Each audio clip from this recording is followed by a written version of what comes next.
안녕하세요. 아들을 향한 안타까움에 가끔 밤잠을 설치는 예수나움 남자입니다. 저희 아들은 어느덧 벌써 40대 중반이에요. 그 어리고 순수하던 녀석이 언제 나이가 들어 이런 아저씨가 됐나 생각하면 세월이 참 빠르다고 느껴지죠. 하지만 부모란 존재는 어쩔 수 없이 자식이 중년이 됐든 백발의 노인이 됐든 자식을 늘 염려하고 걱정할 수밖에 없는 것 같습니다. 게다가 아들은 마음 깊이 아픈 상처까지 안고 살아가고 있기에 좋은 사이 만나 시집가서 잘 살고 있는 우리 딸에게서보다 어쩔 수 없이 더 제 마음이 쓰이곤 합니다. 저는 아들 가슴에 생채기를 낸 그 인간들에게 대찬 응징을 해주었는데요. 지금부터 당시의 일에 대해 기억을 더듬어 이야기를 시작해 볼게요. 저는 30년 이상 택시를 운행했습니다. 물론 좋은 분들도 있었지만 술 취한 손님, 돈 내지 않고 도망가려는 손님, 괜히 시비 거는 손님 등 힘든 손님들 또한 참 많이 겪었어요. 그래도 그 모든 걸 의연하게 버틸 수 있었던 건 사랑하는 아내와 첫째인 아들, 또 둘째인 딸 덕분이었죠. 공부 잘하고 똘똘했던 아들과 철부지적인 면이 있긴 해도 착하고 사랑스러운 딸을 보면 힘들다가도 싱글벙글 웃음이 나곤 했어요. 어릴 때부터 양방보다 한방치료를 좋아하고 관심도 많았던 아들은 한의대를 나온 후 한의사로서의 길을 걷게 됐습니다. 그리고 딸도 좋은 대학에서 의리 관련 학과를 나와 큰 패션 회사에 취업했죠. 너희들이 부모 걱정 한 번 안 시키고 승승장구하니 나랑 니들 엄만 밥을 안 먹어도 배가 부른 기분이구나. 별로 해준 것도 없는데 이렇게 잘 자라줘서 너무 고맙다. 게다가 인성도 바르게 자라준 애들을 보면 매일이 흐뭇했어요. 특히 아들은 돈이 없어 치료를 받지 못하는 사람들도 돕고 싶다며 주기적으로 의료봉사까지 다니는 참 착한 녀석이었죠.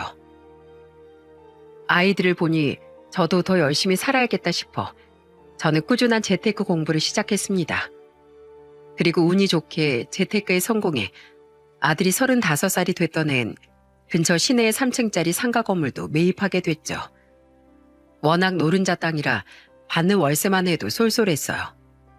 그래서 이제 일을 그만둘까 했는데 평생 운전하던 사람이 집에만 있으니 오히려 그게 더 골병이 들겠더라고요. 그래서 지금껏 무리하지 않고 이젠 정말 운전과 손님들 만나는 일을 즐기며 택시 일을 하고 있답니다. 이렇듯 모든 것이 순조로운 와중에 한 번은 안타까운 일이 일어났습니다. 아버지, 어머니, 저 결혼하고 싶은 여자가 생겨서 두 분께 인사시켜드리고 싶어요. 아들은 34살 때 차만 아가씨를 집에 데려왔더라고요. 직업이 승무원이라던 그 아가씨는 굉장히 조용하고 얌전했죠. 말도 조곤조곤 야무지게 하고 밥 한 술을 떠도 참 기품 있고 단정하게 행동하던 그 아가씨가 아내와 전 참 마음에 들었어요. 우와, 오빠 예비 신부 가정교육을 엄청 잘 받았나 봐. 어쩜 저렇게 사람이 우아하고 참하지? 오빠 눈 진짜 높다. 그러게 말이야. 왈가닥인 우리 딸만 키워봤더니 엄만 통 적응이 안 되더라. 뭐? 나도 참할 땐 참하고 우아할 땐 우아해요. 왜 이러셔? 그리고 나 같은 사람이 진짜 백이 진국인 거예요. 그죠, 아빠? 인사를 왔던 그 애가 돌아간 후 저희 딸 또한 자신과 정반대의 매력이 있던 그 아가씨와 꼭 친하게 지내고 싶다며 웃었습니다. 하지만 그런 딸의 태도는 단 2주 만에 돌변했어요. 친구들 모임이 있다며 이태원에 놀러 갔던 딸은 나간 지 3시간 만에 씩씩대며 집에 들어오더군요. 오빠, 얼른 이 사진 좀 봐봐. 그런 딸이 내민 휴대폰 사진들을 보고 아들과 우리 부부는 놀란 나머지 뒤로 나자빠질 뻔했습니다. 그 속엔 아주 진한 화장을 한 그 아가씨가 있었거든요. 그리고 그 아가씨는 남자들과 진한 스킨십을 하고 러브샷도 하는 등 차마 입으로 말하기 남사스러운 짓거리를 하고 있었죠. 기겁해서 이게 뭐냐고 물으니 딸은 상기된 표정으로 이렇게 말하더라고요. 내가 놀러간 술집이 되게 핫한 곳이었거든?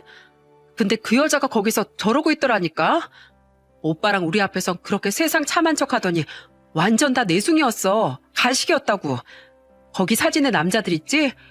슬쩍 대화를 들어보니까 그 술집에서 처음 만난 사이인 것 같던데 그 남자들이랑 하는 짓 보고 나 기겁했어. 심지어 나중에 보니까 밖에 나가서 줄담배까지 펴대더라고. 그러면서 자기 친구들하고 다음엔 클럽 갈래? 돈 많은 놈 꼬셔서 술이나 진탕 얻어먹자. 막 이러더라니까? 이것 좀 봐, 동영상. 내가 다 찍어놨어. 증거 다 찍고 가서 따지려니까 언제 나가는지 자리 없길래 이렇게 당장 집으로 달려온 거야. 오빠, 그 여자 완전 남자 좋아하고 술 좋아하는 문란한 여자야. 당장 파혼해. 아들은 곧장 그 여자에게 전화해 어디서 뭘 하고 있느냐고 묻더군요. 그러자 그 여잔 피곤해서 집에서 자고 있었다고 일어나서 연락하겠다는 뻔뻔한 거짓말을 하더라고요. 아들은 문자로 그 여자에게 사진을 보낸 뒤 어디서 그런 거짓말을 하냐며 분노했죠. 그러자 당황했는지 1시간도 안 돼서 그 여자가 저희 집에 달려오지 않았겠어요?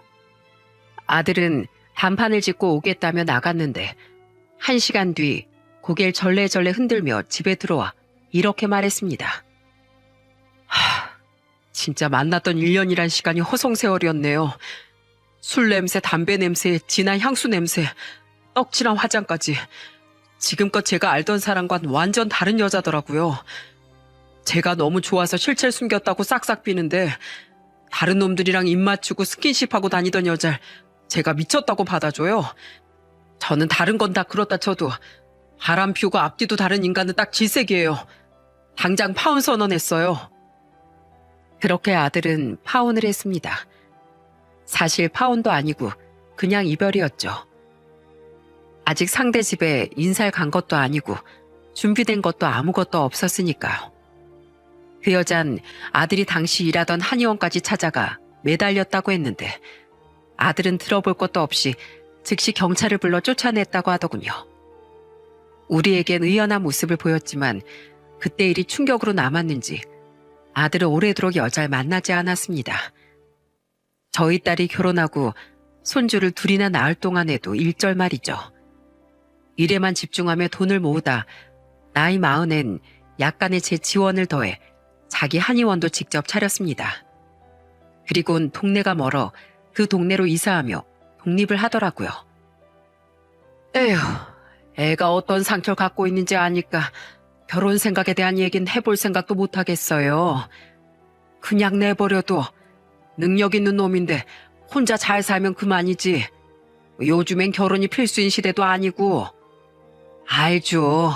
아는데 당신도 알잖아요. 경수가 얼마나 좋은 아빠가 되고 싶어 했는지. 자기 조카들, 아니 지나가는 애들만 봐도 눈에서 꿀이 뚝뚝 떨어지는 거 보면 애가 결혼을 하고 싶어 하긴 하는 것 같아서 마음이 아프더라고요.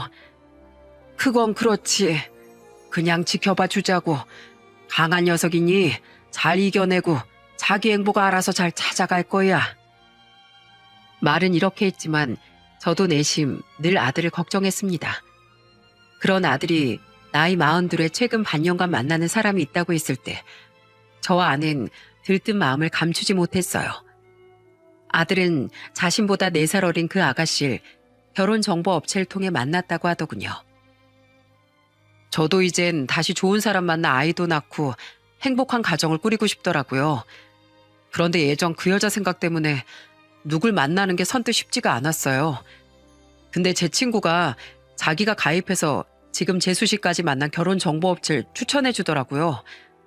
어차피 선보거나 소개팅하는 거랑 전문 매니저를 통해 만나는 거랑 모르는 상태에서 만나 인연이 되는 건 똑같은 거라면서요.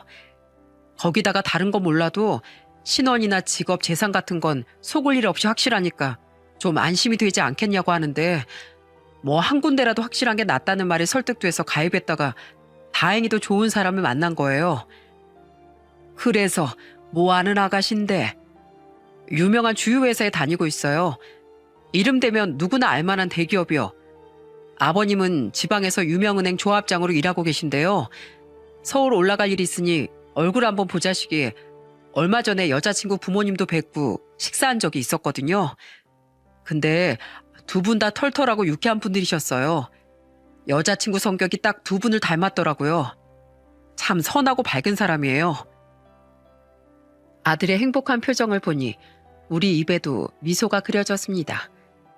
그 뒤 아들은 여자친구가 좋은 여자라고 생각하지만 과거 일 때문이라도 신중하고 싶다며 통 결혼 이야기는 꺼내지 않았어요. 결혼하고 싶어 했던 아들의 여자친구도 아들의 과거를 듣고 이해하며 아들을 포용해 줬다고 했죠. 그리고 저한테 괜히 그런 일로 자책하지도 말라고 하더라고요. 속이는 사람이 나쁜 거지 속는 사람이 나쁜 게 아니라면서요. 그러면서 얼마나 마음고생 심했냐고 저를 안아주는데 괜히 자기까지 울먹이는 모습이 참 고마웠어요. 진심으로 마음이 따뜻한 사람 같아서요. 아들에게 이야기를 들을수록 좋은 아이인 것 같아 빨리 그 아가씨를 만나보고 싶었어요. 하지만 그 모습이 아들에게 조급함을 심어줄까봐 저도 아내도 꾹 참고 묵묵히 기다렸죠. 그리고 2년 뒤 44살의 나이에 아들은 드디어 결혼을 결심했다는 희소식을 전해줬습니다. 예비 며느리가 첫 인사론 날 아내는 너무 들뜬 나머지 갈비, 한우, 꽃게장, 대게, 오리고기에 삼계탕까지 육회공을 전부 식사상에 차려놨더라고요. 과일을 사들고 온 예비 며느리는 그런 식탁을 보고 입을 다물지 못했어요. 아내는 민망한 듯 웃으며 며느리에게 자리에 앉으라고 권했죠. 뭐가 좀 많지? 아휴, 내가 너무 들떠서 오버 좀 했다. 부담 갖지 말고 먹으렴.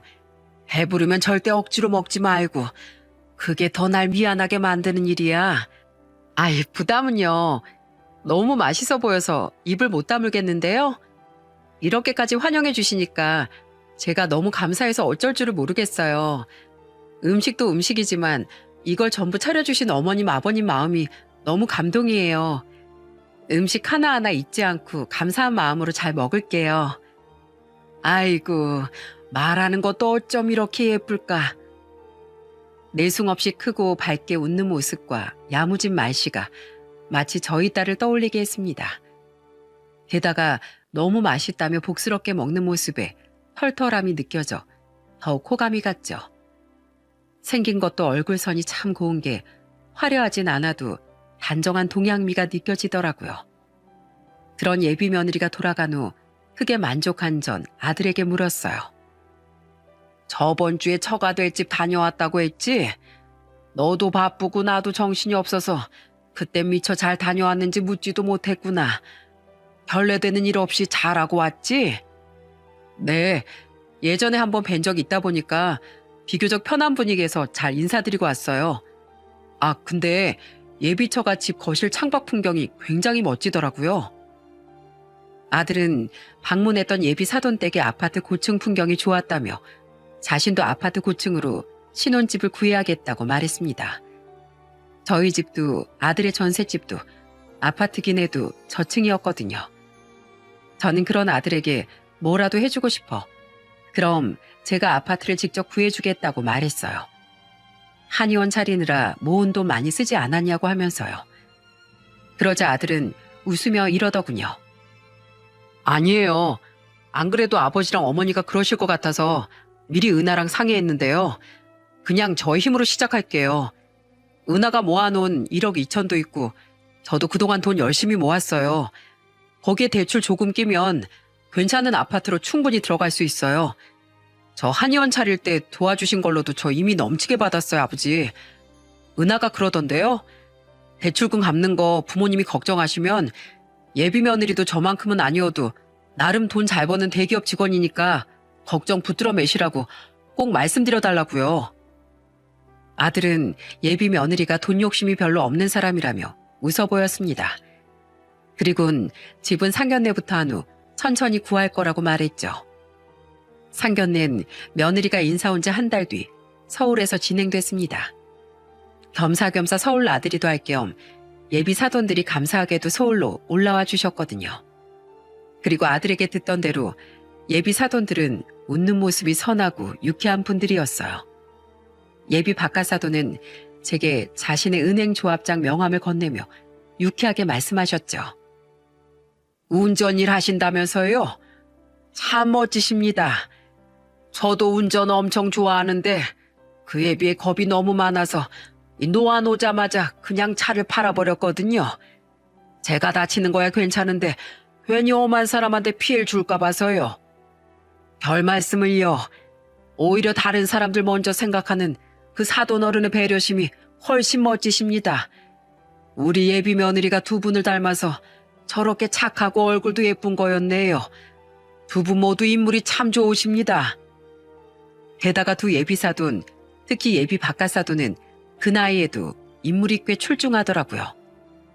며느리가 외동이라 딱 세 식구만 참석한 예비 며느리 집과 달리 저희 쪽에선 딸과 사이도 참석했는데 나중에 딸과 사이가 입을 모아 상견례장에 웬 배우가 앉아있나 했다는 농담까지 할 정도로 말입니다.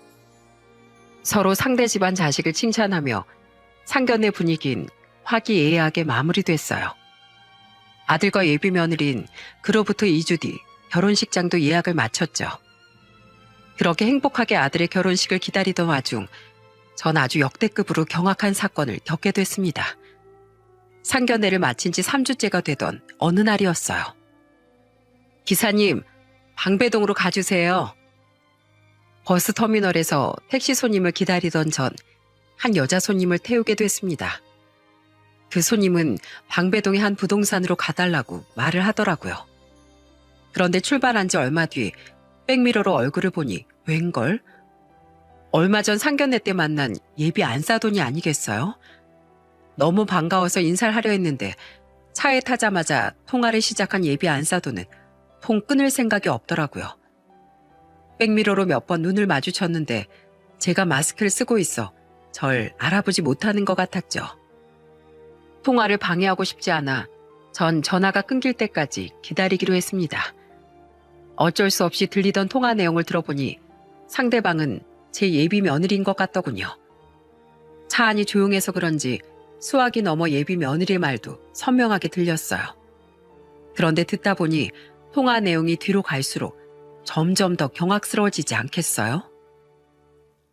딸, 나 지금 서울 도착해서 택시 탔다.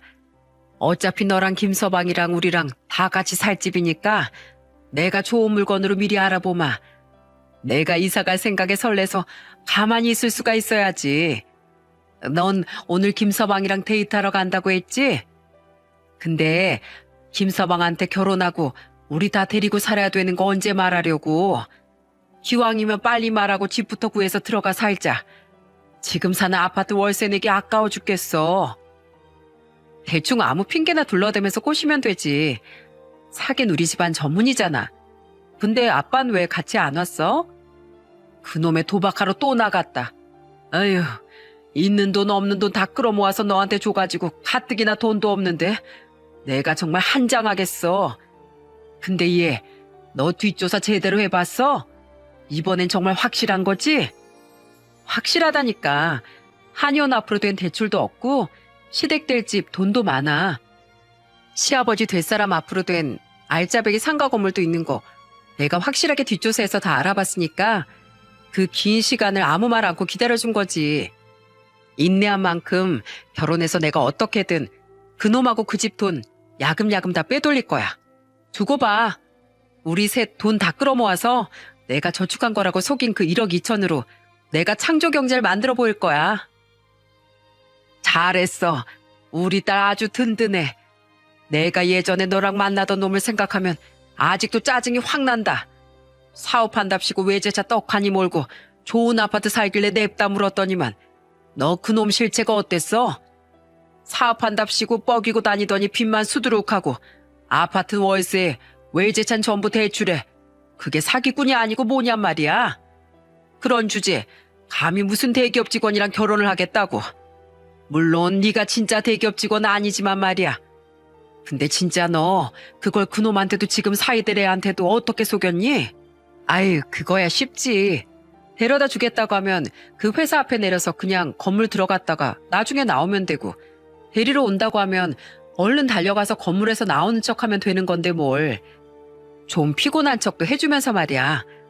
아, 예전에 무당하면서 구판으로 호구들 돈 뜯어낼 때가 좋았는데 신발 떨어지고 손님 뚝 끊겨서 이게 뭐야.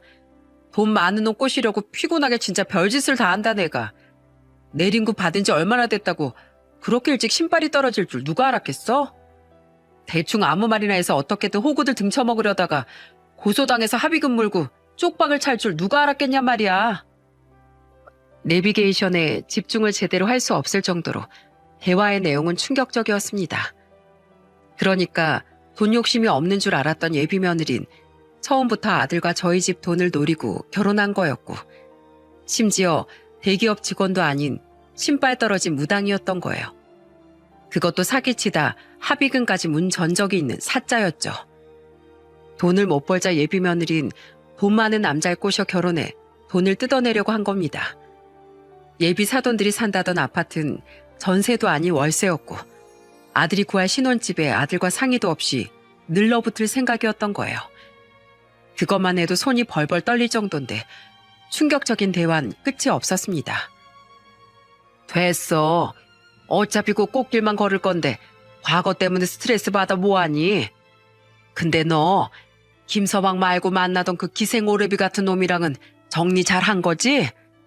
아니, 아직 만나고 있는데? 나 내일은 집에서 쉰다고 경수 씨한테 거짓말하고 걔 만나러 갈 거야. 아이고 이거사. 괜히 걸려서 다 된 밥에 코 빠뜨리지 말고 당장 정리해. 하지만 좀 아깝단 말이야. 이제 앞으로 쭉 늙다리랑 살아야 하는데 이런 어리고 잘생긴 애를 또 언제 만나겠어. 딱 신혼집 구해서 들어가 살기 전까지만 더 놀래. 아유, 이 철없는 거사. 예전에 무당할 때부터 그렇게 어리고 잘생긴 애들 밝히더니 그 버릇 언제 고칠래? 남자 얼굴 밝혀서 네 인생에 좋을 거 하나도 없어. 나 봐라. 네 아빠 얼굴만 보고 좋아서 결혼했다가 지금 내 꼴이 어떻게 됐는지. 허구한 날 사람 패고 사기치다가 교도소 들락거린 그 인간 옥바라지하다 내 인생 다 갔다. 게다가 돈 벌겠다고 네 아빠랑 이 나이까지 보험 사기나 치고 다니고 있잖니. 알았어. 그럼 내일 헤어지자고 할게. 그리고 조금만 기다려. 맨날 차에 뛰어들어서 합의금 타내고 보험금 뜯어내는 짓 안 할 수 있게 내가 아주 돈을 삽으로 퍼다 줄 테니까. 아무튼 엄마, 기왕 온 거 오늘 집 잘 알아보고 조심히 내려가. 꼭 브랜드 아파트 위주로 알아보고. 나 경수 씨랑 만나기로 한 약속 장소 거의 다 와서 끊을게 엄마. 그래, 알았다. 아무리 털털한 거 좋아한다고 해도 선머슴 같은 여잔 확 깨는 거 알지? 뭐든지 적당히 털털하고 적당히 여성스럽게 행동해. 남자 꼬시는 건 기술이야. 그렇게 황당한 통화가 끊겼습니다. 너무 기함한 나머지 딸꾹질까지 나서 혼났어요. 당황한 마음에 전 마스크로 얼굴을 더 깊게 가렸습니다. 그리곤 우선 아무렇지도 않은 척하며 예비 안사돈을 목적지에 내려줬죠. 그리고 그날 불이 나게 집으로 간 전 아내에게 모든 걸 이야기해준 후 초조한 마음으로 집에 올 아들을 기다렸어요. 제가 문자로 급히 할 말이 있으니 일정이 있으면 빨리 마무리하고 집으로 좀 오라는 문자를 남겼거든요. 무슨 일이세요, 아버지? 너 지금 은하랑 만나고 왔지? 어떻게 하셨어요? 네, 영화도 보고 저녁도 먹고 헤어지고 오는 길이에요. 내가 진짜 세상 무서워서 이젠 누굴 믿지도 못하겠다. 내가 지금부터 뭘 보여줄 건데 너 충격받지 마. 마음 단단히 먹어. 뭔데 그러세요? 이미 놀란 나머지 뒤로 넘어갈 뻔했던 아는 상처받게 될 아들을 걱정스러운 표정으로 보고 있었습니다. 저 또한 이미 한 번 상처받은 경험이 있던 아들에게 이 사실을 알려야 하는 상황이 힘들었어요.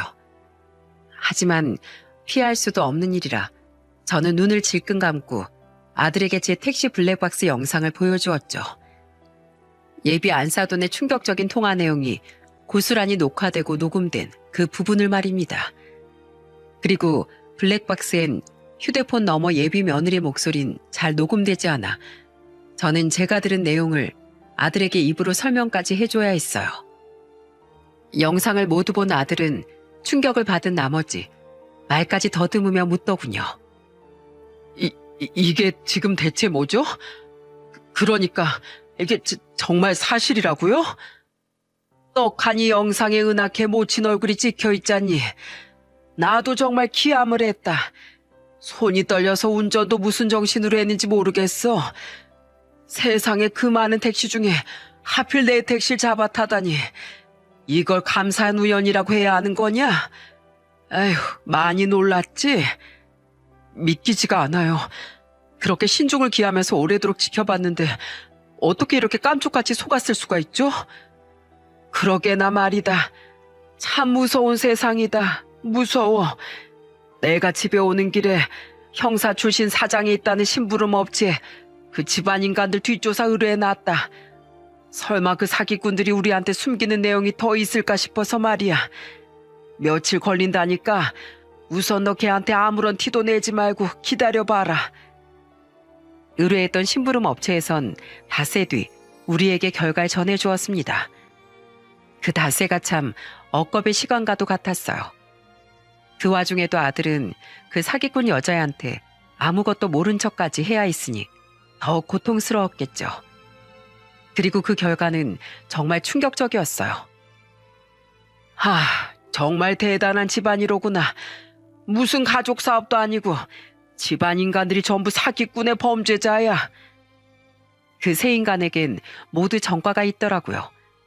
우선 옥살이를 몇 번이나 했다던 예비 박가사도는 사기에 폭행까지 더해져 교도소를 3번이나 갔다 온 인간이었습니다.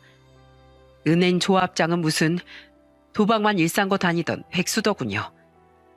제가 들은 통화 내용대로 전엔 예비 안사돈과 둘이 보험 사기를 치고 다녔던 한심한 놈이었죠. 다른 사람들 걱정에 차를 팔았다더니 그냥 예비 며느리에게 목돈을 마련해주기 위해 차까지 팔았던 거더라고요. 예비 안사돈 또한 사기 전과 이범이었습니다. 그리고 예비 며느린 신발 떨어지고 사기치다 합의금을 물었다더니 또 다른 피해자들에게 또 고소를 당했었는지 마찬가지로 사기 전과가 있더라고요. 무엇보다 제일 대박이었던 게 뭔지 아십니까? 지명수배자? 여보, 지금 제가 제대로 읽은 게 맞아요? 그러게. 아니, 지명수배자가 그렇게 버젓이 돌아다닐 수 있단 말이야? 그건 바로 예비 박가사돈이 사기로 인한 지명수배자였다는 거예요. 그 뒤로 괜히 관심을 갖게 되며 알게 된 사실은 생각보다 자기 정체 숨기고 뻔뻔히 돌아다니는 지명수배자가 우리나라에 정말 많다는 거였죠. 그 사실이 너무 충격이라 외동이라던 며느리에게 사실은 인연을 끊은 오빠가 하나 있었다는 내용은 뭐 놀랍지조차 않더라고요. 그런 거지 같은 부모의 동생이었으니 하긴 제대로 된 사람이라면 인연 끊고 싶었겠다며 그저 수긍했어요. 전 그동안 누굴 만났던 거죠? 아버지, 어머니, 예전에 그 여자한테 속았을 땐 그저 억울하다고만 생각했는데 또 이런 여자를 만난 거 보면 사실 제가 덜 떨어진 놈이 아닐까요? 제 스스로가 너무 비참하고 창피해요. 울지 마라. 그렇게 작정하고 달려드는데 어떻게 알아챌 수 있었겠니? 너뿐 아니라 우리도 다 같이 깜빡 속아 넘어갔잖아. 세상에 사기꾼 무섭다 무섭다 소리 듣기만 했지 기가 막혀서 말이 안 나온다. 술이랑 남자 좋아하는 것만 숨긴 전에겐 무슨 애교 수준으로 여겨지는구나.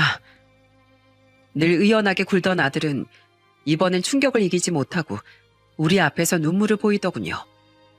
정말 가슴이 찢어질 것 같더라고요. 아내와 전 함께 흐느끼며 그런 아들을 위로했습니다. 그렇게 한참 동안 눈물을 쏟아낸 아들은 즉시 그 사기꾼 계집애에게 달려가려 들었습니다.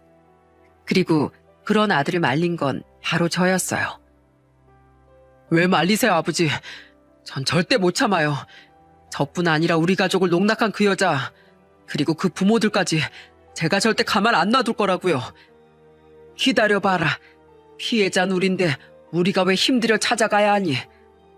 그 세 연놈들 모두 한자리에 모아서 편하게 조져버리자. 그냥 욕짓거리만 해줄 게 아니라 우리가 분통 터지고 약 오른 만큼 우리도 되갚아주자고. 어떻게요? 저는 잠시 고민하다 얼마 전 드라마에서 본 장면이 생각나 아이디어가 번뜩였습니다. 그리고 그 계책을 들은 아들과 아내는 눈이 휘둥그레지며 놀라더군요. 그렇게까지 수고를 하시겠다고요? 나도 오죽하면 이런 생각을 했겠냐. 내 그것들 그렇게 해서라도 속을 아주 뒤집어 놓을 거다. 저는 곧장 예비 안사돈에게 전화를 걸어 예물을 좀 드리고 싶다고 말했어요. 그리고는 이미 사놓은 예물을 드리고 싶은데 언제가 좋으시냐고 물었죠.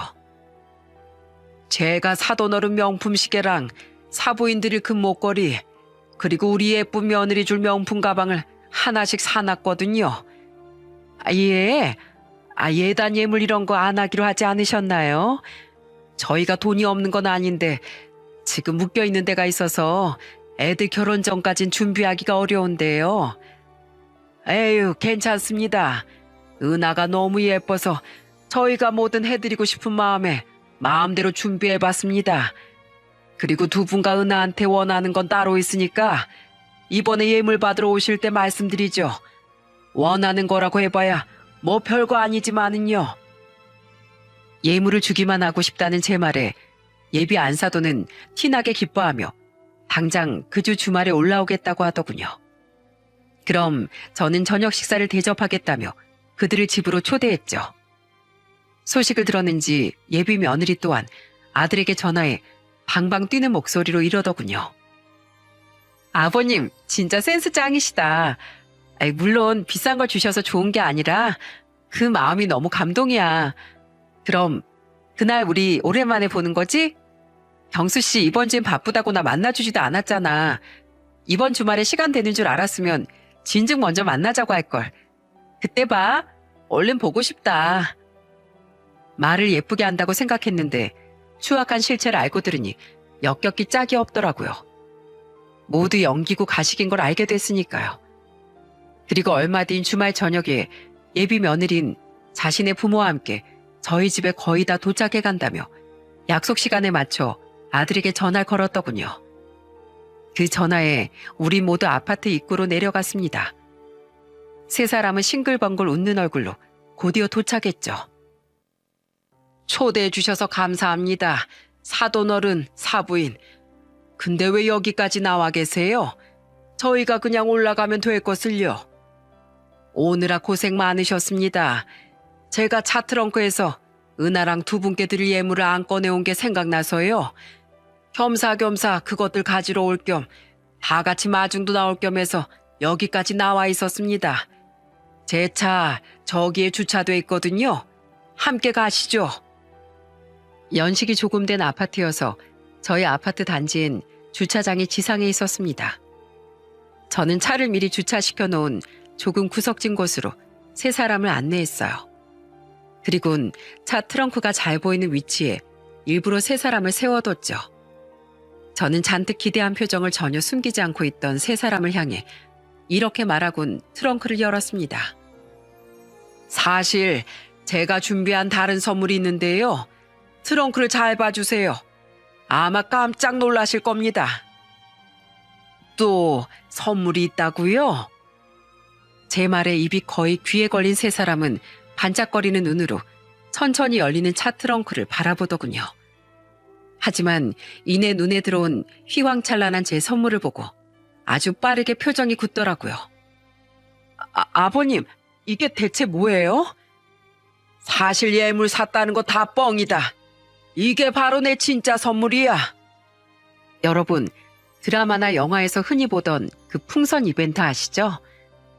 차 트렁크를 열면 미리 준비해 놓은 오색빛깔 찬란한 풍선들이 쫘라락 펼쳐지는 그 감동 이벤트 말입니다. 제가 준비한 선물이자 아이디어가 바로 그거였어요. 제법 어둑해진 시간에 맞춰 제가 풍선과 함께 직접 설치한 조명까지 반짝거렸죠. 그리고 활용점정은 풍선들 가운데 위치해 있던 제가 매직으로 대충 써서 달아놓은 플랜카드였습니다. 그 플랜카드에 제가 뭐라고 썼냐면 말이죠. 그건 바로 교도소 입소를 축하합니다. 라는 문구였습니다. 황당하고 어안이 벙벙한 표정을 짓고 있던 예비 며느리와 안사돈과 달리 지명수배자 당사자였던 예비 박가사돈의 얼굴이 순식간에 일그러져 있더라고요.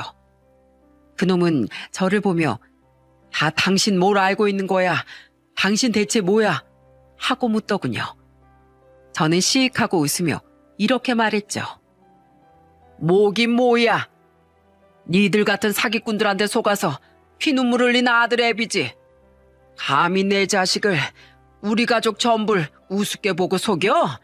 우리 네 놈들 실체 전부 다 알아냈어. 이제 이 사기 짓거리도 끝이야.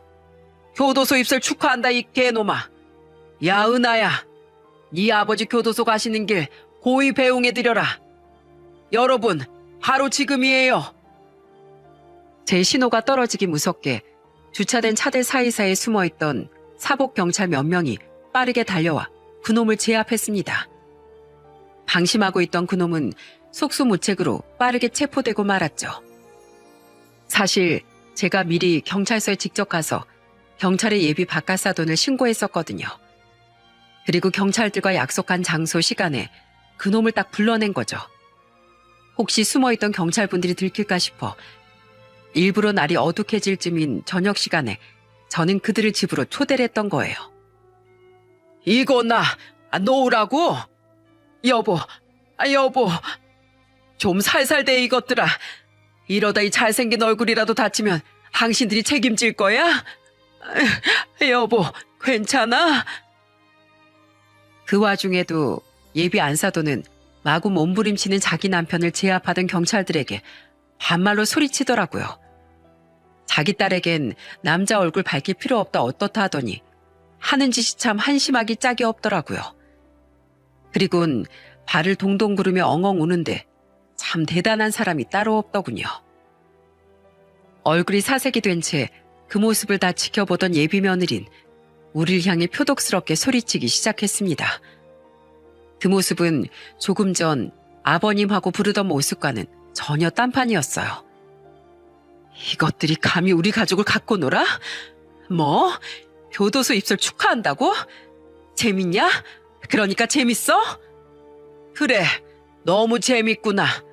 마음 같아선 아주 팝콘이라도 먹으면서 구경하고 싶다. 뭐라고요? 혹시 아버님 사이코세요? 사이콘, 방금 전까지 우리 가족 전부 속여서 등쳐먹으려고 한 네 행동은 생각도 안 하고 적반하장으로 화내는 너 아니냐 이 사기꾼아. 이건 사기가 아니라 기술이거든요.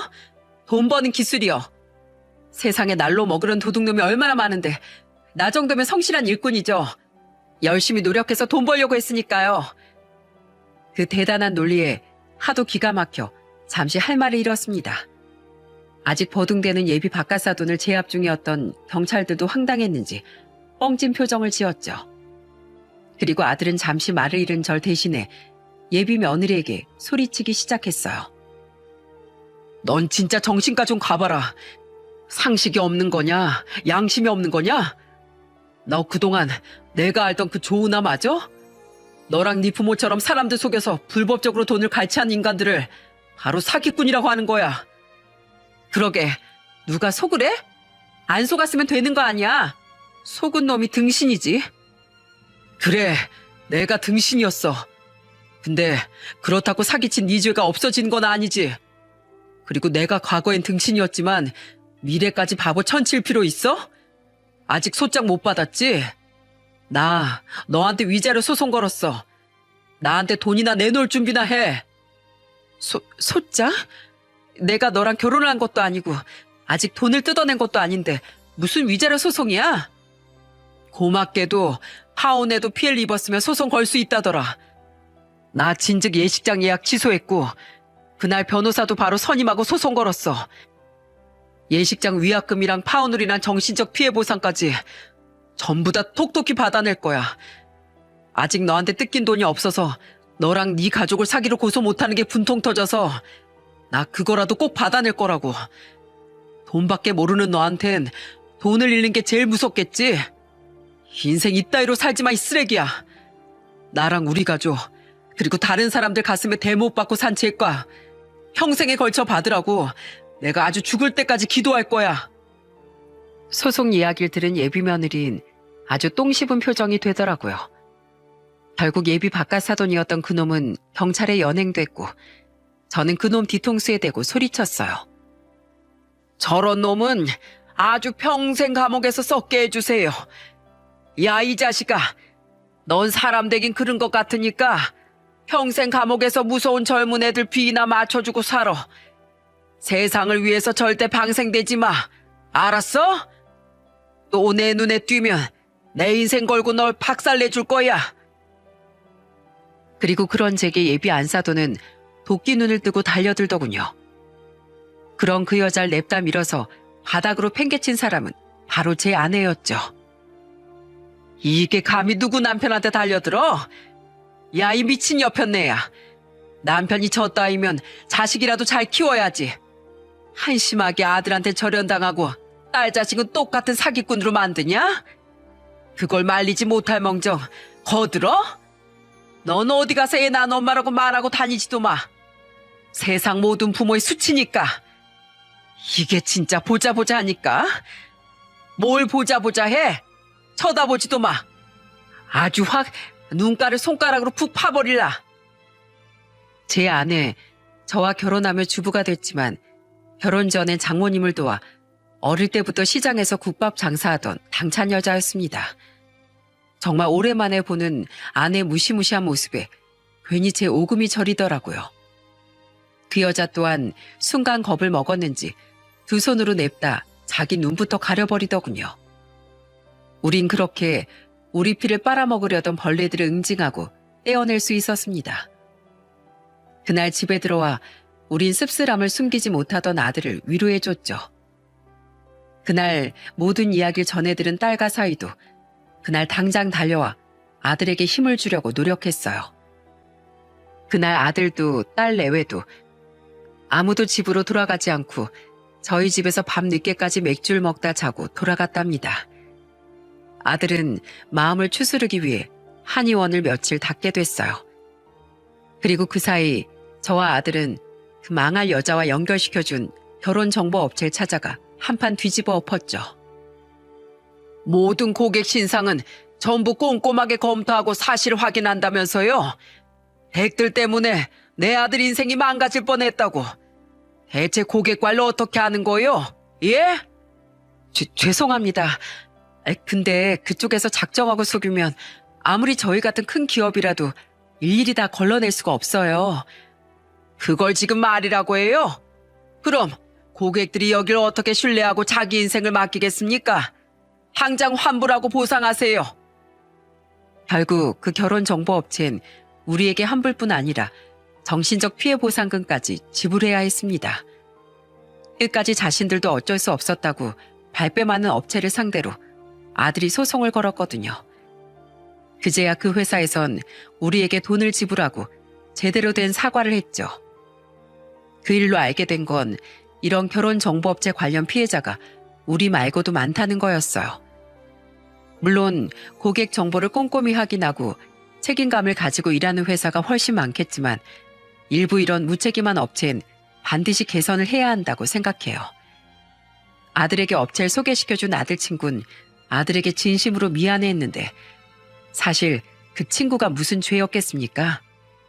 자신이 그곳에서 직접 아내를 만났으니 좋은 마음으로 아들에게 소개시켜준 건데요.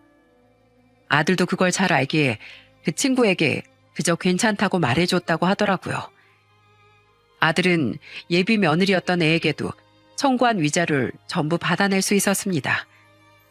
그런데 얼마 뒤 저희 집으로 그 애가 찾아왔었어요. 아들은 한동안 힘든 마음에 저희 집에 와 있었는데 그걸 또 어떻게 알았나 보더라고요. 근데 우습게도 그때 아들은 마침 약속이 있어 집에 없었죠. 물론 아내와 전 문을 열어주지 않았는데 현관문 밖에서 그 앤 뻔뻔하던 전의 모습과 달리 엉엉 울면서 사정을 하더군요. 저희 아들이 집에 없는 줄도 모르고서요. 경수 씨, 제발 나 한 번만 도와줘. 우리 엄마 살던 아파트 보증금하고 우리 세 식구 전 재산이었던 돈 전부 들고 도망가 버렸어. 이젠 아빠 감옥 수발되기도 지겹다면서 잘 살라는 쪽지만 남기고 말이야. 나 믿고 투자 개념으로 돈을 다 몰아줬던 건데 위자료로 뜯기기나 했다고. 그 돈은 이제 나한테 못 맡기겠다고 쓰여있더라. 난 가족들도 다 챙겨주려고 했는데 어떻게 엄마라는 사람이 나한테 이럴 수가 있어? 근데 나 얼마 전에 결혼정보업체에서 소송 걸렸어. 나 때문에 경수 씨한테 토해내야 했던 돈이랑 이미지 실추로 인한 명예훼손까지 다 해서 배상하래. 이거 절대 못 이길 것 같은데 내가 돈이 어딨어. 가진 건 지금 사는 오피스텔 월세 보증금뿐인데. 경수 씨, 제발 나 돈 좀 빌려줘. 예전에 내가 정말 잘못했어. 어머님, 아버님, 그래도 한때 며느리가 될 뻔한 사이였는데 제발 너그러운 마음으로 도와주세요. 들어보니 콩가루도 그런 콩가루가 없었습니다. 듣다 짜증이 나서 경찰을 부르려는데 그런 저보다 먼저 쌩하고 움직인 사람이 있었어요. 그건 바로 제 아내였죠. 아낸 주방에서 밀가루를 챙겨가더니 현관문을 열고 글쎄 그 여자에게 그걸 죄다 뿌려버리더라고요. 그 두꺼운 낫자! 내가 이 밀가루로 더 두껍게 해주마. 이 양심이라곤 발가락 떼만큼도 없는 게 어디서 내 아들 이름을 입에 올려? 네가 저지른 일에 대한 대가는 길바닥에서 구걸을 하든 뭘 하든 네가 알아서 해. 또 찾아오면 그때 밀가루가 아니라 아주 펄펄 끓는 육수를 끼얹어 버릴 줄 알아. 찾아와봐야 뺨이나 맞을 거라 예상했겠지. 밀가루를 온몸에 뒤집어 쓰게 될 거라곤 상상이나 했겠습니까? 그 여잔 기겁을 하며 그대로 주랭랑을 쳐버리더라고요. 그 뒤론 두 번 다시 우리 앞에 나타나지 않았고 제가 그들의 실체를 알게 된 날로부터 1년이 지난 지금껏 어디서 뭐라고 사는지 알지 못합니다.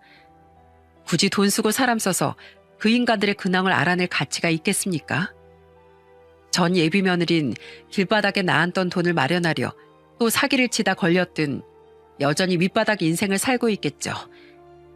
딸까지 배신하고 돈을 들고 도망친 그의 모친도 마찬가지고요. 저는 그저 두 모녀와 아직 교도소에 있을 전 예비 바깥사돈 모두 언젠간 아주 비참한 말로를 맞을 거라고 굳게 믿으며 살고 있어요. 인생은 늘 언젠간 뿌린 대로 반드시 거두는 법이니까요. 그리 오랜 시간이 지나지 않았으니 다시 자기 집으로 돌아가 열심히 살고 있는 아들의 상처는 아직 아물지 않은 것 같습니다. 아들은 이번 생에선 여자와 인연이 없는 게 확실하다며 더 이상 여자 만나지 않을 거라고 하더라고요. 여자라면 이제 아주 지긋지긋해요. 전 앞으로 제 인생만 사랑해주면서 살 거예요. 하고 말하면서 말이죠. 하지만 여전히 아이들은 너무 예쁘다며 아들은 요즘 고아원으로만 봉사를 다니고 있답니다. 꼭 자신의 아이가 아니어도 아이들의 미래를 응원하고 지켜주고 싶다면서요. 그런 속 깊고 착한 아들이 혹시나 상처를 이기지 못하고 무너지지 않게 저와 아내는 늘 아들을 지켜주며 여생을 살아가려고 해요. 여러분, 우린 이번 일을 계기로 아무리 강한 철로 된 다리도 반드시 두드려보고 건너야 한다는 사실을 깨달았습니다.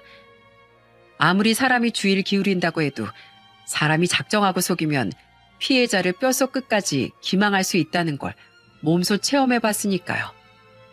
그리고 물론 저희 아들만 하겠냐마는 저도 아내도 그런 사기꾼들에게 당했다는 사실에 대한 자괴감이 엄청나더라고요. 그 힘듦을 알기에 저는 이 사연을 통해 저희처럼 혹은 저희 아들처럼 피해를 당한 분들께 응원의 말씀을 드리고 싶었어요. 한 번이든 두 번이든 실수든 아니든 이미 사기를 당했다는 사실은 변하지 않습니다.